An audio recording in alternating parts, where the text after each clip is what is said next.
الأخيار أما أعوذ بالله من الشيطان الرجيم بسم الله الرحمن الرحيم لا تجد قوما يؤمنون بالله واليوم الآخر يوادون من حاد الله ورسوله ولو كانوا آباءهم أو أبناءهم أو إخوانهم أو عشيرتهم أولئك كتب في قلوبهم الإيمان وأيدهم بروح منهم ويدخلهم جنات تجري من تحتها الأنهار خالدين فيها رضي الله عنهم ورضوا عنه أولئك حزب الله ألا إن حزب الله هم المفلحون إن الله وملائكته يصلون على النبي يا أيها الذين آمنوا صلوا عليه وسلموا تسليما اللهم صل على سيدنا وأصحاب سيدنا ومولانا محمد وبارك وسلم وصل عليه الصلاة والسلام عليك يا رسول الله وعلى آلك وأصحابك يا سيدي يا حبيب الله اللہ تبارک تعالی جل جلالہ وعم نوالہ وعظم شانہ واتم برہانہ کی حمد و ثنا اور حضور سرور کائنات مفخر موجودات جناب محمد رسول اللہ صلی اللہ علیہ وسلم کے دربار کو اپنی ہدیہ درود و سلام عرض کرنے کے بعد وارثان منبر و محراب ارباب فکر و دانش حاملین عقیدہ اہل سنت نہایت کی محتشم حضرات خصوصاً بالخصوص حضرت علامہ مولانا قاری غلام رسول صاحب حضرت مولانا حافظ توقیر صاحب اور قبلہ محترم نہایت کی ہماری سیاسی اور مذہبی شخصیت محترم عارف بابا صاحب اور دیگر ہمارے بزرگ حضرات اور افاض اکرام السلام علیکم ورحمۃ اللہ وبرکاتہ۔ حضرات محترم وقت بڑا ہی قلیل ہے، اس لیے بڑا قیمتی وقت ہے۔ مختصر سی حاضری لگانے کے لیے مجھے جو ٹاپک دیا گیا ہے وہ ٹاپک ہے ناموس رسالت صلی اللہ علیہ وسلم۔ تو آج اسی حوالے سے میری بات ہوگی کہ ناموس رسالت ایک فرض ایک قرض، ایک فرض اور ایک قرض، اس حوالے سے بات ہوگی۔ قرآن مجید کی جو میں نے آیت کریمہ آپ کے سامنے پڑھنے کا شرف حاصل کیا 22واں پارہ ہے، سورت کا نمبر 58 ہے 58 اور آیت کا نمبر ہے 22۔ اللہ رب العزت نے قرآن مجید کی 22واں پارہ 22ویں آیت 58 نمبر سورت کا نمبر ہے 58۔ اللہ رب العزت نے ساری محبتوں پر اللہ نے اپنی اور اپنے نبی کی محبت کو غالب کر دیا۔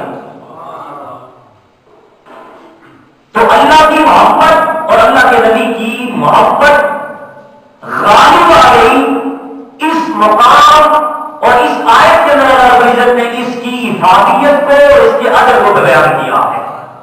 لیکن اس سے پہلے سمجھ لیجئے کہ زندگی میں ایک مرتبہ بندے پر حج فرض ہوتا ہے۔ کتنی مرتبہ؟ ایک مرتبہ۔ سال میں ایک مہینہ ہم پر رمضان کے روزے فرض ہوتے ہیں اور سال میں ایک مرتبہ صاحب نصاب پر زکات فرض ہوتی ہے اور اسی طرح ہم پر مسلمانوں پر روزانہ ایک دن میں 5 وقت نماز پڑھنا فرض ہے۔ لیکن آپ اس ناموس رسالت کے مسئلے کو اتنا عام نہ سمجھے، بلکہ یہ مسئلہ اتنا خاص مسئلہ ہے کہ دن میں یہ 5 مرتبہ نہیں، سال میں 1 مرتبہ نہیں، سال میں 1 مہینہ نہیں، بلکہ ہر لمحہ ہر سیکنڈ امت محمدیہ پر میرے مصطفیٰ کریم کی ناموس کا مسئلہ ہر سیکنڈ مسلمان پر فرض ہے۔ ہر سیکنڈ اگر ایک لمحہ بھی امت محمدیہ اس ناموس رسالت کے مسئلے میں غافل ہو جائے، اللہ کی عزت کی قسم اس کے دل سے ایمان نکل جاتا۔ ایمان کا ذائقہ میں چکھ ہی نہیں سکتا کہ جب تک ناموس رسالت کا مسئلہ وہ اہم نہ سمجھے، اسے اپنے فرائض میں سے فرائض سمجھے۔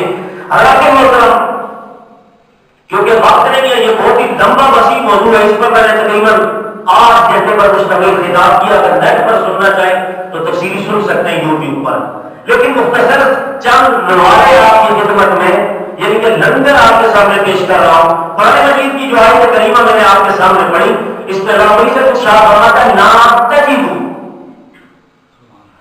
قوم یؤمنون باللہ والیوم الآخر۔ اللہ خود فرما رہا ہے اے پیارے مصطفیٰ، آپ لوگوں میں قوم میں ایسا کوئی نہیں پائیں گے، ایسا نہیں پائیں گے ایسا جو اللہ پر بھی ایمان رکھتا ہو، آخرت پر بھی ایمان رکھتا ہو۔ اور اگر لفظ سنیے، ایسا قوم میں آپ نہیں پائیں گے جو اللہ پر بھی ایمان رکھے، آخرت پر بھی ایمان رکھے، اور یوادون من حاد اللہ ورسولہ، اللہ اور اس کے رسول کے دشمنوں سے دوستی نہیں رکھے۔ ایسا نہیں ہو سکتا کہ ایمان اللہ کی ذات پر بھی رکھے، رسول اللہ کو بھی مانے، آخرت کو بھی مانے، پھر اس کے بعد نبی کے گستاخوں کے ساتھ جاری بھی لگائے، نبی کے غداروں کے ساتھ اللہ اور اس کے رسول کی عزت پر حملہ کرنے والے، توہین کرنے والے، نحو سے اشارت پر حملہ کرنے والے، ان کے ساتھ دوستی کی پینگیں بھی بنائے۔ ایسا نہیں پائیں گے یا اللہ۔ تو اس آیت کا ایک مطلب یہ بنا جو اللہ اور اس کے رسول کے دشمنوں کے ساتھ دشمنی رکھے گا، دوستی نہیں رکھے گا، وہ ایمان والا ہوگا، اور جو ان کے ساتھ دشمنی نہیں رکھے گا وہ ایمان والا نہیں ہوگا۔ اس آیت سے یہ پتا چلا، کیونکہ ایک نیگیٹو اور ایک پازیٹو دو مطلب نکلتے ہیں ہر مسئلے میں۔ اللہ فرماتا ہے اگرچہ کہ وہ نبی پاک کا دشمن، اللہ کا دشمن، اللہ کا مغضی، نبی کا مغضی، ان کا اس کے ساتھ تعلق اور رشتہ یہ جہاں تک بھی ہو، وہ رشتے کے والے اللہ رب العزت نے فرمایا وَلَوْ كَانُوا آبَاءَهُمْ، اگرچہ کہ ان کا باپ ہی کیوں نہ ہو، اگر نبی کا گستاخ بن گیا ہے، وہ باپ کو باپ نہیں مانے گا، وہ باپ کو نبی کے کریم علیہ السلام کا گستاخ تو مان سکتا ہے، اپنا یار اور اپنا دوست نہیں مان سکتا، وہ اپنے باپ کو بھی چھوڑ دے گا۔ وَلَوْ كَانُوا آبَاءَهُمْ أَوْ أَبْنَاءَهُمْ، اگر اس کا بیٹا ہی کیوں نہ نبی کا گستاخ بن جائے، اللہ اس کے رسول کا دشمن بن جائے، وہ اپنے بیٹے کو بھی چھوڑ دے گا، اپنے بیٹے کو بھی چھوڑے گا۔ کیوں کہ اس کا بیٹا اللہ اور اس کے رسول کی توہین کرنے والا ہے۔ کہا اتنے عظیم رشتوں کو چھوڑ دے گا، کیوں؟ فقط اللہ اور اس کے رسول کی محبت کی وجہ سے کہ یہ اللہ اور اس کے رسول کا بغضی ہے، اللہ اور اس کے رسول کا دشمن ہے، وہ اپنے بیٹے کو بھی چھوڑ دے گا۔ اور آگے رب فرماتا ہے او اخوانہم، تیسرا رشتہ، اگر اس کا بھائی بھی اللہ اور اس کے رسول کا دشمن ہو گیا، وہ اپنے بھائی کو بھی چھوڑ دے گا۔ اور آگے اور عشیرتہم، آگے برادری چلتی ہے، پھر یہ تو گھر کی فیملی کی بات کی ہے، آگے رب نے فرمایا آپ رشتہ داریاں، اگر اس کا رشتہ دار بھی ہو اور اگر نبی کا غدار ہو، قرآن کہتا ہے ایمان والا وہ ہوتا ہے جو رشتہ داری نہیں دیکھتا، اللہ اور اس کے رسول کی محبت کو دیکھتا ہے۔ آگے اللہ فرماتا ہے جب یہ اپنے بھائی کو بھی چھوڑ دیتا ہے، باپ کو بھی چھوڑ دیتا ہے، بیٹوں کو بھی چھوڑ دیتا ہے، رشتہ داروں کو بھی چھوڑ دیتا ہے، فقط اس لیے یہ اللہ اور اس کے رسول کے غدار ہیں، اللہ فرماتے ہیں میں انہیں اجر دیتا ہوں، اجر عطا کر دیتا ہوں۔ کیا عطا کر دیتا ہوں؟ اجر۔ اجر کیا ہے سنیے، اللہ تعالیٰ میرے رب ذوالجلال کا قرآن بولا اور فرماتا ہے اولئک کتب فی قلوبہم الایمان وأیدہم بروح منہ۔ میرا رب فرماتا ہے جب اس طرح کا سچا سچا بندہ میرے نبی کا امتی جو اپنے باپ کو بھی چھوڑ دیتا ہے، جو اپنے بیٹوں کو بھی چھوڑ دیتا ہے، جو اپنے بھائیوں کو بھی چھوڑ دیتا ہے، جو اپنے رشتہ داروں کو بھی چھوڑ دیتا ہے، فقط اللہ اور اس کے رسول کی محبت کی خاطر کہ یہ اللہ اور اس کے رسول کا ماوی ہے، اللہ اور اس کے رسول کی ناموس پر حملہ کرنے والا ہے، رب فرماتے ہیں اسے اجر یہ دیتا ہوں اولئک کتب فی قلوبہم الایمان وأیدہم بروح منہ۔ رب فرماتے ہیں اس کے دل پر ایمان کی مہر لگا دیتا۔ انعام کتنا بڑا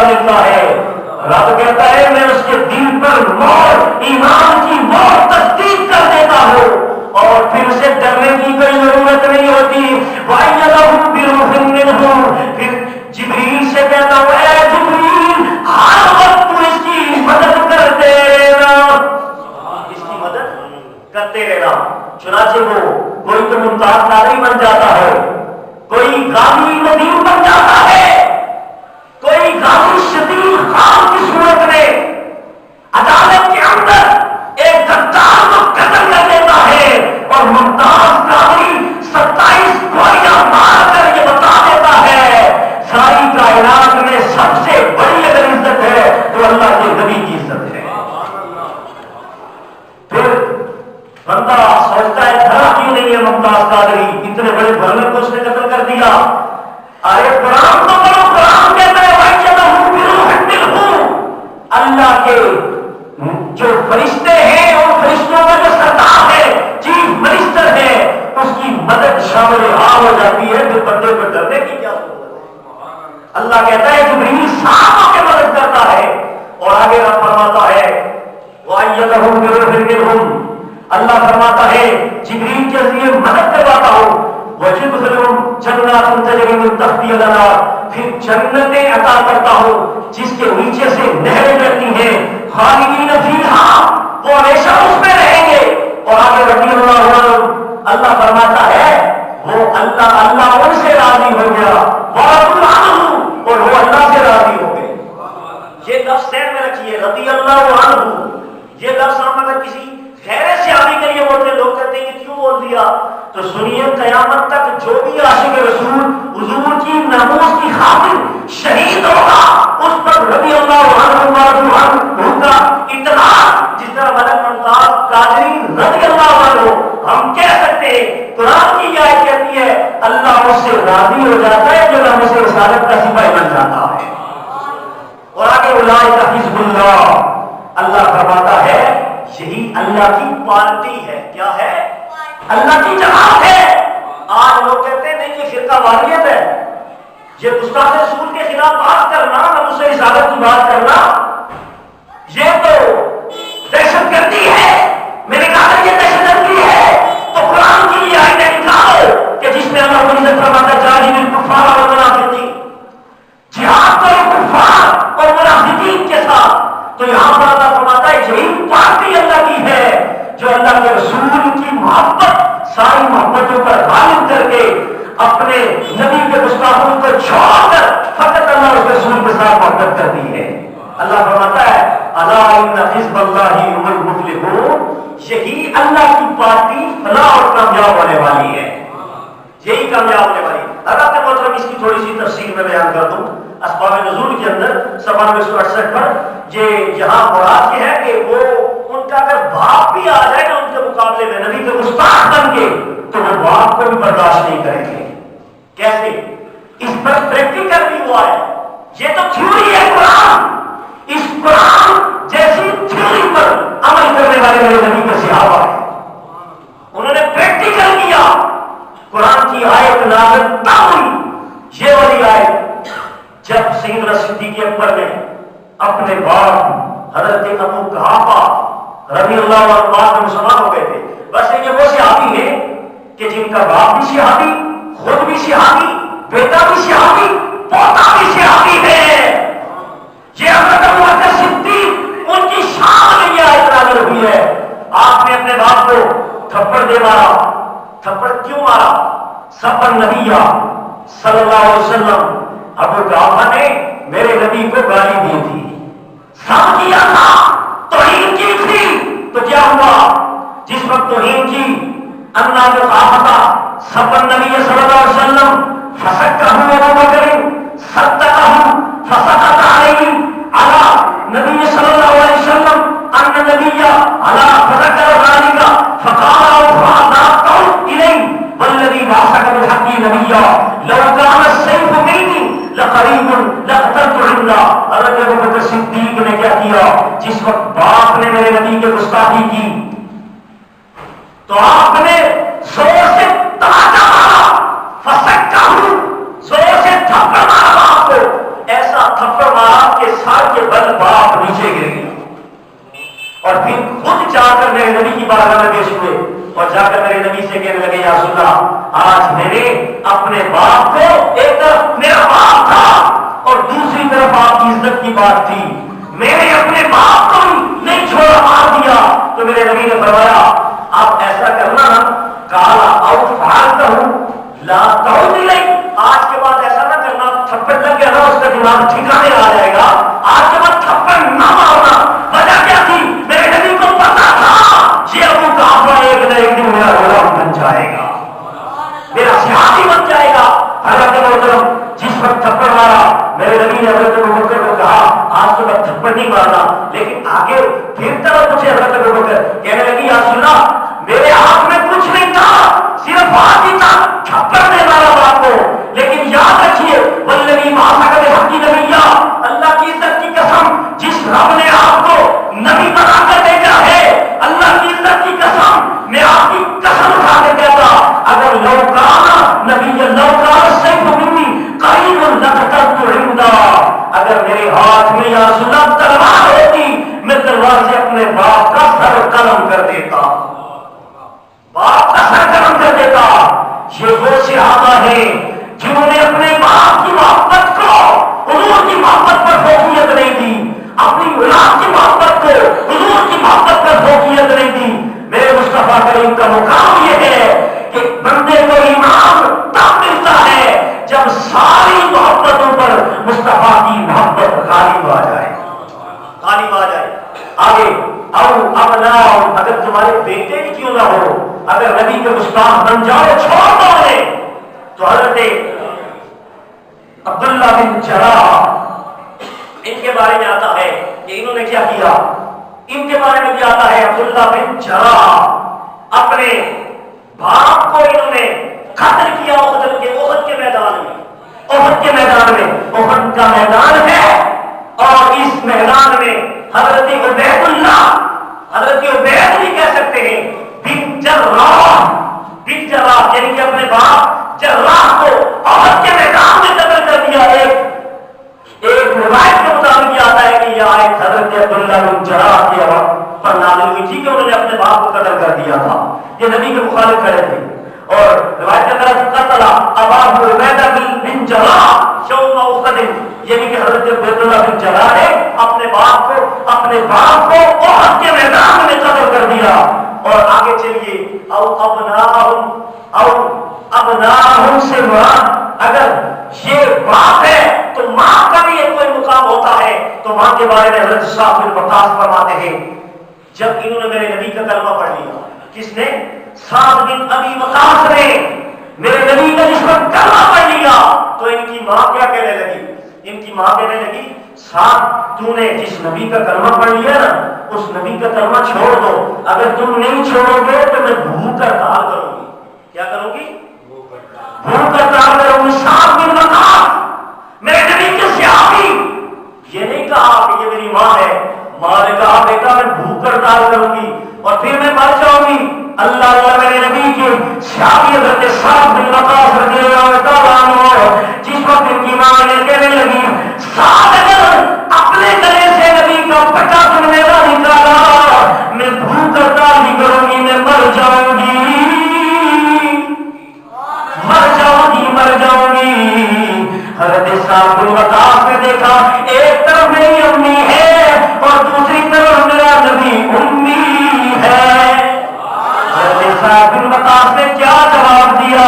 قیامت تک محبت کرنے والوں کے لیے حضرت سعد بن وقاص نے بڑا زبردست جواب دیا، کہنے لگے اے امی لو کانت لک الف نفس فخرجت نفسا نفسا ما ترکت دینی آل الشیطان، اے امی جان تو مجھے ایک جان کی دھمکی دیتی ہے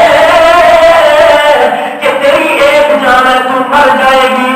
امی اگر اللہ تجھے 1000 جانے دے، 1000 زندگیاں دے، بار بار تو میرے سامنے دھمکیاں دیتی رہی، میں مر رہی ہوں، میں مرنے لگی ہوں، میں مر جاؤں گی، تیرا 1000 بار مرنا برداشت کر سکتا ہوں لیکن نبی کا بیگانہ نہیں بن سکتا۔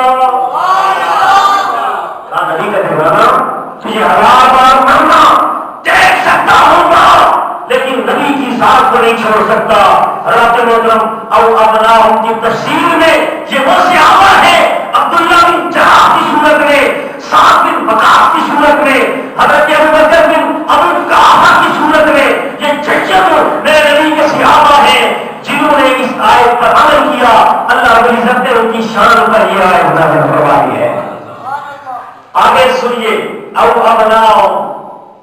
اگر تمہارے بیٹے ہی نبی کے گستاخ بن جائیں تو بیٹے جب تمہارے گستاخ بن جائیں گے، اللہ کے نیک بندوں اور ایمان والوں کی نشانی یہ ہے وہ اپنے بیٹوں کو بھی چھوڑ دیں گے، اپنے بیٹوں کو بھی چھوڑ دیں گے۔ سنیے، حضرت ابوبکر صدیق کے بیٹے حضرت عبد الرحمن بن ابی بکر، یہ جب دوسری پارٹی میں کھڑے تھے تو جنگ بدر میں ان کا بیٹا ان کے مقابل مخالف سن کھڑا تھا، جو نبی کی مخالف پارٹی تھی، کھڑا ہو کے لڑ رہا تھا۔ تو انہوں نے کہا ابا جان، جب بدر کا مقام تھا تو میں نے آپ میری تلوار کے نیچے آ گئے تھے۔ سیدنا صدیق اکبر کو ان کا بیٹا کہنے لگا کہ جنگ بدر میں آپ میری تلوار کے نیچے آ گئے تھے اور میں نے اپنا باپ سمجھ کے آپ کو چھوڑ دیا تھا۔ اب سنیے، ایک طرف سے بیٹا یہ کہہ رہا ہے کہ آپ کو میں نے اپنا، کیوں جب کفر تھا تو اس طرح کا عقیدہ تھا کہ باپ سمجھ کے آپ کو چھوڑ دیا، اور ادھر ایمان تھا حضرت ابوبکر کا۔ حضرت ابوبکر چرپائی پر لیٹے ہوئے تھے، غصے میں، جلال میں، رنگ سر ہو گیا تھے۔ کہا بیٹا کیا کہتے ہو، تم نے مجھے باپ سمجھ کے چھوڑ دیا تھا۔ اللہ کی عزت کی قسم، میرا اعلان بھی سن کہ اگر تو میری تلوار کے نیچے آتا میں تجھے اپنا بیٹا نہ سمجھتا، میں تجھے نبی کا گستاخ سمجھ کے قتل کر دیتا۔ حضرات محترم، یہ وہ نبی کے صحابہ ہیں، کہتے ہیں لو احدثتنی یوم بدر لم انصرم عنکا، اے عبد الرحمن اگر تو میری تلوار کے نیچے آتا تو میں تجھے قتل کر دیتا، یہ سمجھ کے تو میرے نبی کا گستاخ ہے۔ حضرات محترم آگے چلیے، سیدنا صدیق اکبر جس وقت یہ تو معاملہ وہاں تھا، لیکن سیدنا صدیق اکبر بدر کے مقام میں کھڑے تھے، میرے نبی سے کہا یا رسول اللہ پہلے میں اپنے بیٹے سے انتقام لوں، ابھی بعد میں دو ہو کر لڑیں گے، چار پانچ ہو کر لڑیں گے، پھر صفے میں نہیں جنگ کی، میں پہلے جا کر اپنے بیٹے کو قتل کر دوں کیونکہ وہ آپ کی مخالف سمت کھڑا ہے۔ تو میرے نبی نے کیا جملہ بیان فرمایا حضرت ابوبکر کے لیے، قیامت تک خلافت کی نبی کچھ سنا نہیں کہ میرے باپ افضل الانبیاء بعد الانبیاء بالتصدیق، حضرت ابوبکر صدیق کی ذات ہے کہ اللہ کو عزت کر نبیوں کے بعد سب سے افضل ترین بندہ حضرت ابوبکر کی ذات کو بنایا ہے۔ حضرت ابوبکر صدیق کہنے لگے کہ یا رسول اللہ مجھے اجازت ہے۔ میرے نبی نے کیا فرمایا اے ابوبکر سن، فقال النبی من متع لك بنفسك یا ابوبکر اما تعلم انك انی بمنزلۃ السمع والبصر، اے ابوبکر تو اپنی جان سے مجھے فائدہ دے، تو اپنی جان سے مجھے فائدہ دے، کیوں؟ تو میرے لیے میری آنکھیں بھی ہے، میرے کان بھی ہے۔ ابوبکر کے بارے میں میرے نبی نے فرمایا تو میری آنکھیں بھی ہے، میرے کان بھی ہے۔ حضرات محترم اسی طرح پوری تفصیل ہے، لیکن میں مختصر آپ کے سامنے ایک اور دو روایات آپ کے سامنے بیان کرنے لگا ہوں۔ میرے نبی کا سگا چاچا ابو لہب، کون؟ ابو لہب، اور اس کی گھر والی ام جمیل، کیا نام ہے؟ ام جمیل۔ روایت کے اندر آتا ہے یہ ام جمیل اور یہ ابو لہب کا سگا چچا یہ میرے نبی کا کب سے دشمن ہوا؟ آپ کو میں آج تاریخی بات بتانے لگا ہوں، کب دشمن بنا؟ جس وقت میرے نبی کی والدہ 6 سال کی عمر میں فوت ہو گئی، اس کے بعد میرے نبی کا یہ چچا میرے نبی کا مخالف ہو گیا، دشمنی شروع کر دی اس نے۔ جس وقت اس نے دشمنی شروع کر دی تو پھر 2 سال اور گزرے، 2 سال کے بعد حضرت ابو طالب جو آپ کی کفالت کرتے رہے وہ بھی چلے گئے، پھر اس کی دشمنی اور شدت اختیار کر گئی، یہاں تک کہ ایک ایسا وقت آ گیا کہ جس وقت اس کی مذمت کے لیے قرآن کی آیت اتری، تبت یدا ابی لہب وتب، اس کی مذمت، گستاخ رسول کی مذمت کے لیے قرآن کی آیت اتری، تو اس نے ایک اور بہت بڑا ظلم کیا کہ اس کے 2 بیٹے تھے، 10 بیٹے تھے، 10 میں سے 2 بیٹوں کے گھر میں میرے نبی کی 2 بیٹیاں نکاح میں تھی، 2 بیٹیاں نکاح میں تھی، یعنی کہ چچے کے گھر میں، چچے کے جو بیٹے تھے ان کے گھر میں میرے نبی کی 2 بیٹیاں تھیں۔ اور اس نے ظلم کیا کیا، جس وقت اس کی مذمت پر قرآن کی آیت اور قرآن کی پوری سورت تبت یدا ابی لہب وتب اتری، یہ اکڑ گیا اور اس نے اپنے بیٹوں کو کہا کہ تمہیں یا مجھے چھوڑنا ہوگا یا نبی کی بیٹیوں کو تو چھوڑنا ہوگا۔ اس نے 2 بیٹیوں کو طلاق دلائی، معاذ اللہ، میرے نبی کو اتنی اذیت دی، اتنی تکلیف پہنچی، اور میرے نبی کی ایک بیٹی کے ساتھ اس نے اتنا ظلم کیا کہ اس کے پیٹ میں بچہ تھا، حاملہ تھی میرے نبی کی ایک بیٹی، تو اس کے ساتھ اتنا ظلم کیا کہ جس وقت اس کو بھیجا مکے سے مدینہ کی طرف بھیجا کہ جاؤ، طلاق ہونے کے بعد طلاق دے کر اپنے بیٹوں سے دلوا کر بھیجا، تو وہ اونٹ پر بیٹھی مدینہ شریف جانے کے لیے، تو اس نے نیچے سے پاؤں پکڑ کے نیچے زمین پر مارا، آپ شدید زخمی ہو گئی، اور ان کا وہ جو بچہ تھا وہ بھی ضائع ہو گیا۔ اتنا بڑا ظلم کیا، تو میرے نبی کو جب یہ خبر پہنچی تو میرے نبی نے پھر کیا کیا؟ میرے نبی نے اللہ کی بارگاہ میں بد دعا دی، اے اللہ یہ میرا دشمن ہے، اس کو تباہ برباد کر۔ اللہ رب العزت نے پھر اس کو سزا کہہ دی۔ سنیے کتنا بڑا کافر، کتنا بڑا گستاخ میرے نبی کا، اذیت دینے والا، حضور کا سگا چاچا۔ آئیے ذرا سنیے، جس وقت اس کی موت کا وقت آیا، کیا آیا؟ موت کا وقت آیا۔ تاریخ کی کتابوں سے حوالہ دے رہا ہوں، البدایہ والنہایہ کے اندر روایت موجود ہے، جس وقت اس کی موت آئی تو جب یہ اس کو ایک بیماری لگی، اور بیماری کا نام ہے آتش۔ کیا نام ہے؟ آتش ایسی بیماری کو کہتے ہیں کہ چھوٹا پیشاب ناک سے آنا شروع ہو گیا، بڑا پیشاب منہ سے آنا شروع ہو گیا۔ ایسی بیماری لگی سب اللہ کو، یہ میرے نبی کی ناموس پر حملہ کرنے والا غدار تھا، اس کی صلاحیت بنتی تھی۔ جب اس کی منہ سے بڑا پخانہ آنا شروع ہو گیا اور اس کے ناک سے چھوٹا پیشاب آنے لگ گیا، کرتے کرتے کچھ عرصے کے بعد اس کی ڈیتھ ہو گئی، اور پھر اس کا جو شہر تھا وہ اس گند سے بھر گیا، چھوٹے اور بڑے پخانے سے بھر گیا، اور اتنی بو پھیل گئی مکے پورے میں کہ پورے محلے کے لوگ وہاں سے بھاگ کر اپنے گھر چھوڑ کر نکل گئے، اتنی بدبو آنے لگی۔ اور پھر ایسا ہوا، مرنے کے بعد اس کا پیٹ اتنا سوج گیا، پیٹ اس کا اتنا سوج گیا، روایت کے اندر آتا ہے اس سائڈ والے جو بندے تھے انہیں اس طرف والے نظر نہیں آتے تھے، اور اس طرف والے بندے اس طرف نہیں دیکھ سکتے تھے، اتنا موٹا اس کا پیٹ ہو گیا تھا ابو لہب کا۔ یعنی کہ یہ سزا تھی۔ اب کیا ہوا؟ جب سمجھ آنے لگی، بو آنے لگی، اور اس کے بیٹوں نے کیا کیا؟ بیٹوں نے مزدوروں کو بلایا، لوگ تنگ آ گئے، ہر بندہ ترنے دے رہا تھا، یہ کیا ہو گیا کتنی، یعنی کہ ایک ایسی عجیب بو پھیلی پورے مکے میں کہ ہر بندہ گھر سے باہر نکل گیا، جنگل کی طرف آ گیا۔ لیکن اس کے بچوں نے کیا کیا کہ مزدوروں کو بلایا اور انہیں کہا یار مہربانی کرو آپ اس کو جو ہے نا کہیں دفنا دو، مکے سے دور جا کر اس کو دفنا دو۔ تو اب انہوں نے کیا کیا کہ اس کو طریقہ بھی بتایا اس کے بیٹوں نے، ابو لہب کے بیٹوں نے کہا کہ ابا جی کی لاش کو تم نے کیسے؟ انہوں نے کہا یار ہم اس کے قریب نہیں جانے، ہمیں طریقہ بتائیں، ہم اس کے قریب نہیں جا سکتے، ہماری طبیعت خراب ہو رہی ہے۔ تو انہوں نے کیا کیا؟ انہوں نے طریقہ بتایا بیٹوں نے کہ آپ رسی لیں، کیا لیں؟ رسی لیں۔ وہ رسی ان کو طریقہ بتایا کہ رسی کے آگے آپ اس طرح کی گرہ لگائیں، گرہ لگا کر زور سے پھینکیں، اور اس کی لاش پڑی ہوئی تھی، اس کے آگے جو پاؤں تھا نظر آ رہا تھا، کہا اس کے پاؤں کی طرف اس طرح بنا کے اس کو گرہ لگائے تاکہ وہ گرہ مضبوط ہے، تھوڑا سا کھینچے اور وہ گرہ مضبوط ہو جائے، آپ اس سے کھینچیں۔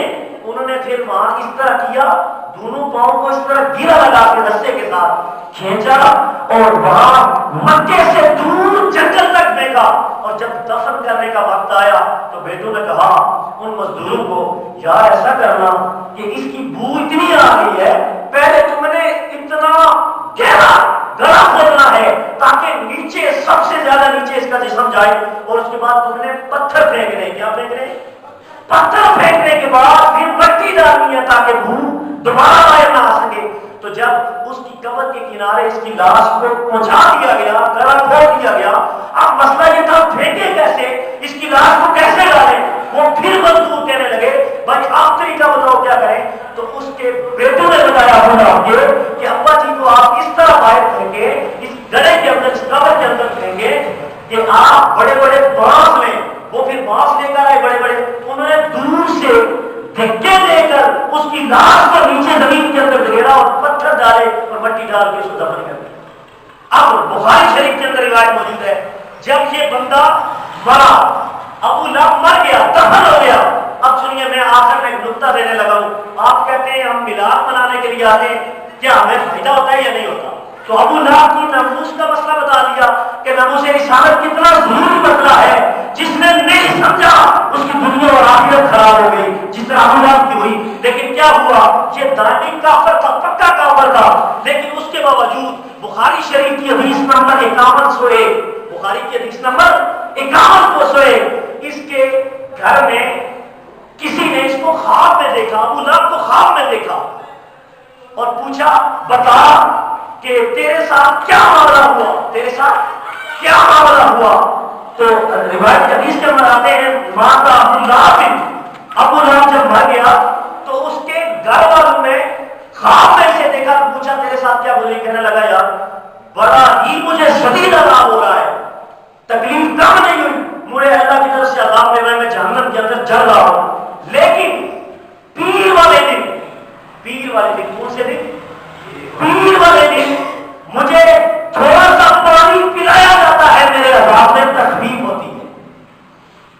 گھر والوں نے خواب میں پوچھا پیر والے دن تجھے کیوں اللہ تعالیٰ تیرے عذاب میں کمی کرتا ہے، تخفیف کرتا ہے، وجہ کیا ہے؟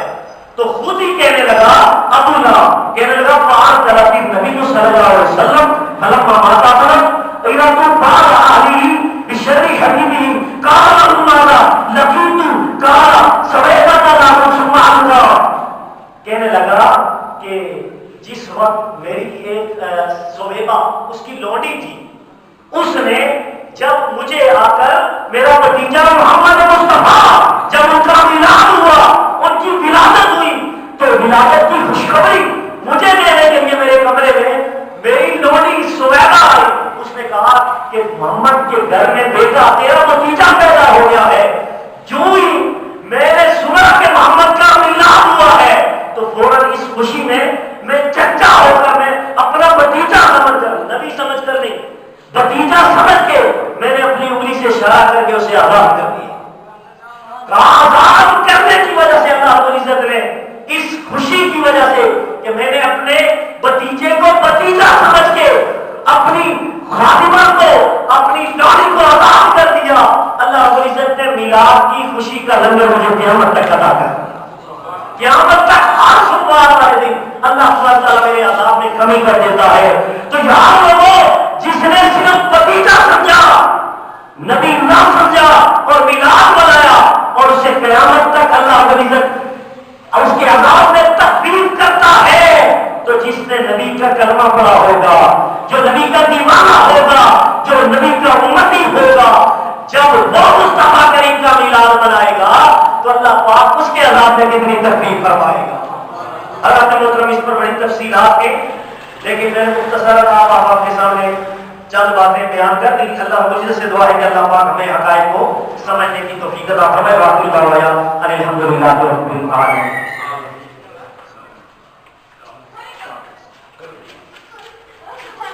آمین اللهم صل على سيدنا وأصحاب سيدنا ومولانا محمد وآله وسلم وسلم عليه ربنا ظلمنا أنفسنا وإن لم تغفر لنا وترحمنا لنكونن من الخاسرين اللهم إنا نجعلك في نحورك ونعوذ بك من شرورهم اللهم اغفر له وعافنا وكن نزله واسق مدخله واغسله بالماء والثلج والبرد ونقيه من الخطايا كما نقيت الثوب الأبيض من الدنس وأبدله خيرا من داره وزوجا خيرا من زوجه وعلى الخير من أبواب في الجنة وعز من عذاب القبر وعذاب النار اللهم إني أعوذ بك من الشقاق والنفاق وسوء الأخلاق اللهم إني أسألك علما نافعا ورزقا طيبا وعملا متقبلا مولا جل جتنا بھی کلام اللہ شریف پڑھا گیا، نعت خوانی ہوئی، خطاب کیا گیا، تلاوت قرآن ہوئی، محفل میلاد، ذکر و اذکار، سب کو اپنی بارگاہ میں شرکت قبولیت عطا فرما۔ یا رب العالمین جو لنگر پیش کیا گیا اس کو اپنی بارگاہ میں قبول منظور فرما۔ یا رب العالمین ہم سب کے صغیرہ کبیرہ ظاہر باطنی جسمانی تمام گناہ معاف فرما، ہم سب کی بخشش و مغفرت فرما۔ جن احباب نے لنگر میں حصہ ڈالا ہے الہ العالمین ان کے گھروں کو آباد فرما، ان کی عمر کو میں برکتیں عطا فرما، ایمان میں برکتیں عطا فرما، علم میں برکتیں عطا فرما، گھروں میں برکتیں عطا فرما، نیک عمل کرنے میں برکتیں عطا فرما۔ ہم سب کو حاصلین کے اثر سے، ظالمین کے ظلم سے، شریر کے شر سے، منافقوں کی منافقت سے، بد مذہبوں گستاخوں سے محفوظ فرما۔ الہ العالمین حضور کا سچا عشق نصیب فرما، حضور کے صحابہ کی سچی محبت نصیب فرما، اہل بیت اطہار کی سچی محبت نصیب فرما۔ الہ العالمین جتنے بھی لوگ الہ العالمین اس اس مسجد کے ساتھ تعاون کرتے ہیں، یا رب العالمین ان پر اپنا خصوصی فضل شامل حال فرما، یا رب العالمین ان کے گھروں کے اندر برکتوں کا نزول فرما۔ ہمارے علامہ صاحب الہ العالمین ہمارے 32-33 سال سے اس مسجد کی خدمت کر رہے ہیں، کا سایہ مسجد والوں پر، ہم پر، اس محلے والوں پر تعمیر قائم اور دائم فرما، ان کی عمر دراز فرما۔ الہ العالمین قاری صاحب کو صحت و تندرستی عطا فرما، جتنے بھی انتظامیہ والے ہمارے بزرگ احباب یہاں پر موجود ہیں ان کی عمر میں برکتیں عطا فرما، یا رب العالمین ہر طرح کی بیماری سے، ہر طرح کی قلت سے، ہر طرح کی ذلت سے محفوظ فرما، یا رب العالمین جتنے بھی لوگ گھروں کے اندر، اسپتالوں کے اندر جسمانی روحانی ذہنی قلبی طور پر بیمار ہیں، شفائی کاملہ عاجلہ نصیب فرما۔ صلی اللہ علیہ سیدنا مولانا محمد صلی اللہ علیہ وسلم وعلى سبحان ربک رب العزة عما یصفون وسلام علی المرسلین والحمد للہ رب العالمین۔